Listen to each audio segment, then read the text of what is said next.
back to Remington Park in Oklahoma City. That's the one horse Hot Partner, trained by Haley Hobbs and owned by Haley Hobbs. Enthusiastic, owned by Miguel Mendoza. The trainer, Jesus Ruiz. That's the 3 horse. The 4, Clairvoyance, Bill and Mallory Robbins. Jay Newton and C. Nobles, the owners. Clint Crawford, the trainer. The 5 is Dose Last Renegade. GGG Racing LLC is the owner. Steve Jordan, the trainer.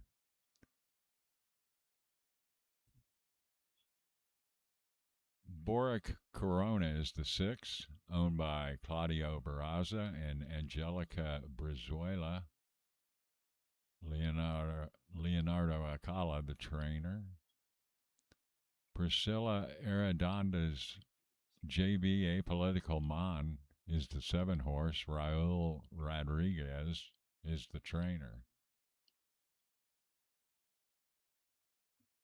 And there's the 2 horse, RR Rare Speed, owned by Plainful LLC, trained by D. Keener. D. Period Keener. Is that the same guy we know here? Yeah, I guess when you abbreviate D, like, if you would abbreviate Samuel Mendoza, you'd say S. Mendoza.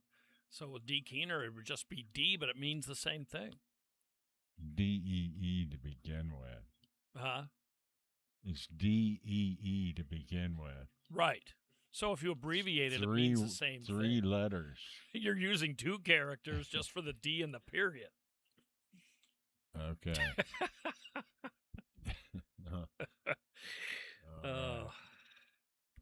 So, what do you think of this group?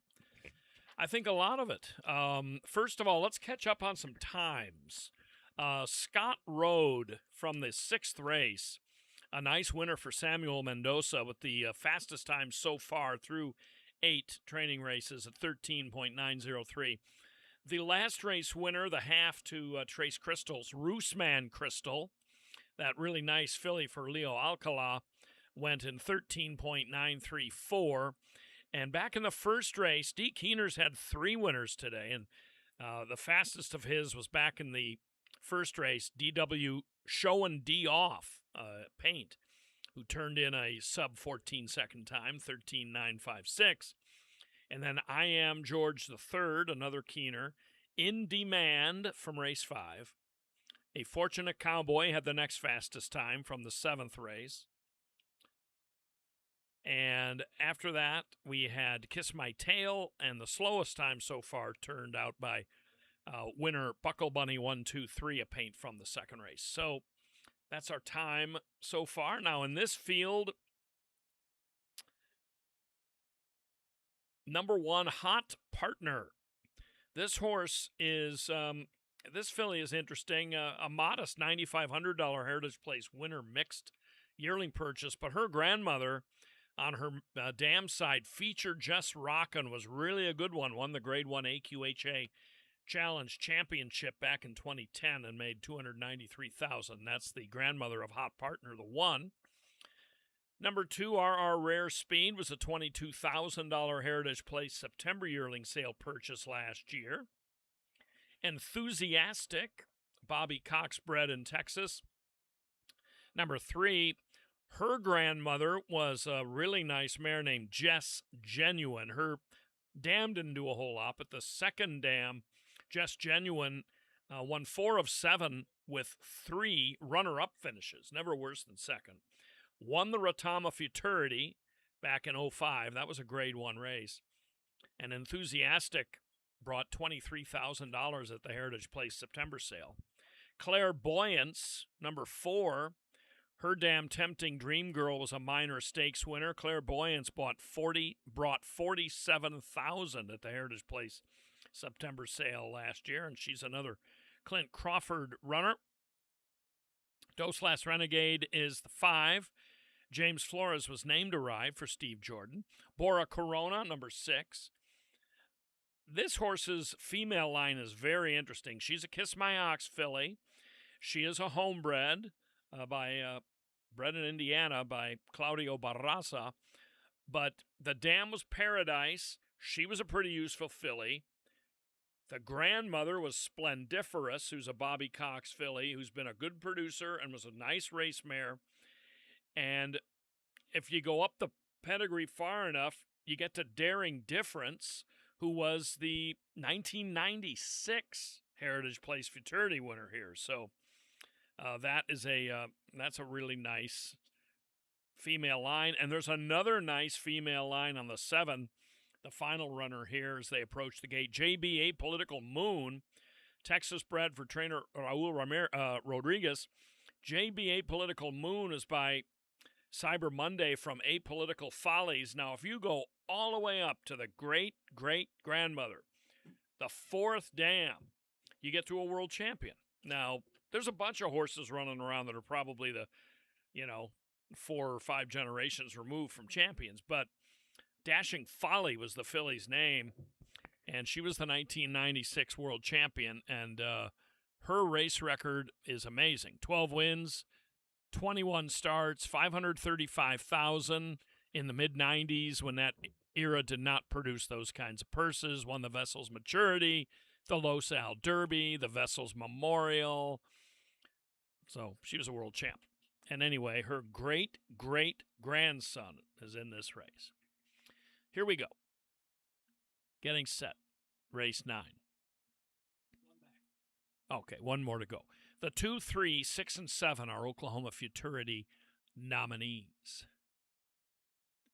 Looks like the 3, Enthusiastic, will be the last. Well, wait a minute. The 5's back there as well.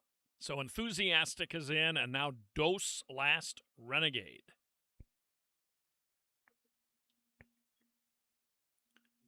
At the post. Training race 9, track fast.